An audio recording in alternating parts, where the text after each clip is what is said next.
Hello everyone. 19 घंटे पहले मेरे पास मानस राय 6075 का कमेंट आया था। वो कहते हैं भैया राम राम राम राम जी राम राम। मेरी Activa 6G H smart 110 variant है, ठीक है। मैंने अभी तक सिर्फ 4000 किलोमीटर्स ही चलाई है एंड उसमें अभी 3 बार सर्विस करा चुका हूँ शोरूम से। अभी 1.4 ईयर्स हुआ, यानी कि मान लीजिए 1.5 साल हुआ है उनकी गाड़ी को लिए हुए। 3 बार सर्विस करा चुके हैं, 4000 किलोमीटर चला चुके हैं। मैं जब 40-50 की स्पीड पर चलता हूँ तो फ्लोर एंड हैंडल में वाइब्रेशन होता है, जैसे मेरी गाड़ी में हुआ करता था, ठीक है। स्मूथनेस भाई उतनी अच्छी नहीं है हाईवे पर, स्मूथनेस उतनी अच्छी उनको हाईवे पर नहीं मिल रही है।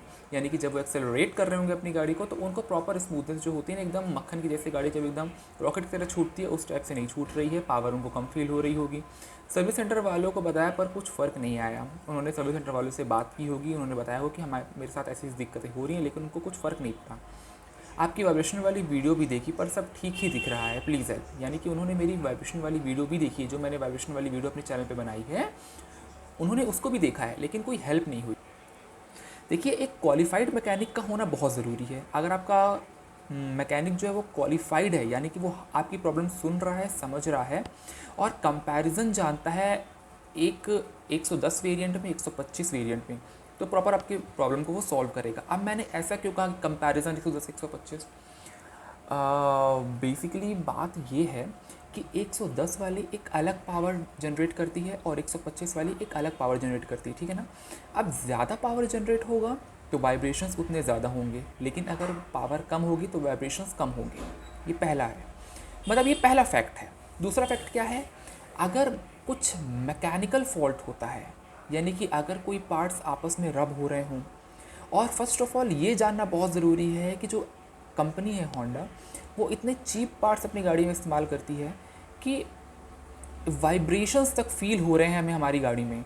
तो उस वाइब्रेशन को निकालने के लिए हम क्लच पैनल साफ़ करवा सकते हैं, क्योंकि 90% of the users who have cleaned their clutch panel, जिन्होंने भी अपना क्लच पैनल क्लीन करवाया है, तो उनसे उनको हैंडल में और फ्लोर पैनल पे वाइब्रेशंस के इशू कम देखने के लिए मिले हैं। यानी कि वाइब्रेशंस जो है उसकी जो अमाउंट है वाइब्रेशन का वो कम हो गया है। तो मेरे हिसाब से सबसे बेस्ट यही रहेगा कि आप लोग अपने फ्लोर पैनल के वाइब्रेशन के लिए, हैंडल के वाइब्रेशन के लिए फ़र्स्ट ऑफ ऑल एक चीज़ देखिए कि कोई भी पार्ट डैमेज ना हो, मिसिंग ना हो। सेकेंडली, कोई भी पार्ट आपस में फ्रिक्शन ना क्रिएट कर रहा हो, लड़ ना रहा हो, रब ना हो रहा हो। थर्डली, सारे पार्ट्स प्रॉपरली टाइट होने चाहिए।